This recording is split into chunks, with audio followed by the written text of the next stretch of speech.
আসবি তো? হ্যাঁ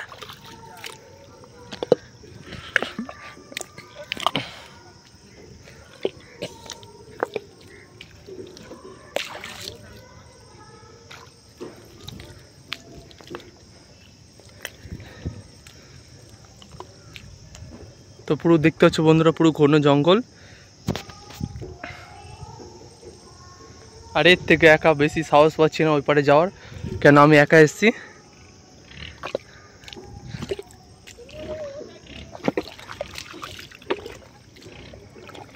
কেউ আমার সাথে এলে সাহস পাওয়া যেত, তাও কেউ আমার সাথে আসেনি।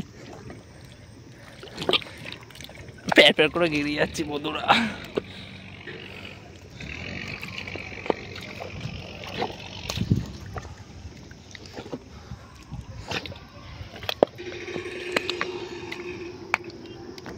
বোর্ড এসছে এখন।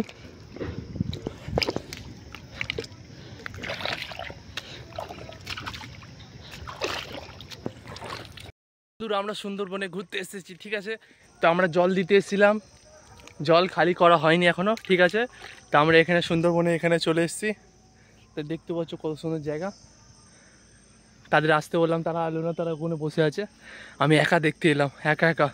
এখানে দেখতেই পাচ্ছ কেমন অবস্থা, বাঘ যে কোনো মুহূর্ত আসতে পারে।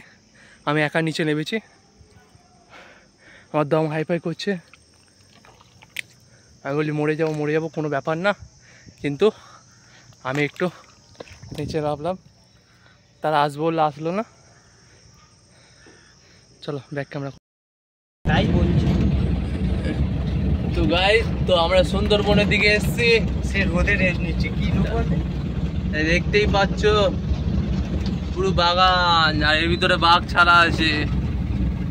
কি বলো আমরা বাঘের খাঁচা নিয়ে এসেছি বাঘ ধরবো বলে, দেখতেই পাচ্ছ। বলো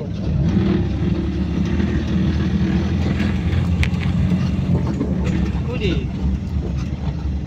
শোনার জন্য আছি আর চুপ করে আছি শুধু বাগান। চেপে আছে বলো,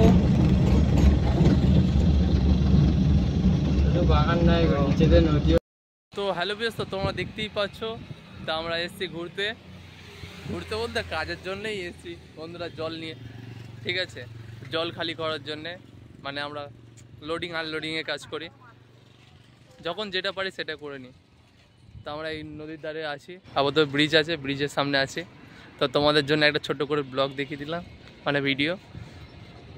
দেখতে পাচ্ছ কত সুন্দর জায়গা, আর হেভি হাওয়া দিচ্ছে বন্ধুরা। গাড়িতে মিনিমাম ধরো 2-3 ঘন্টার ওপরে গাড়িতে বসে আছি, প্রচুর গরম হচ্ছিল।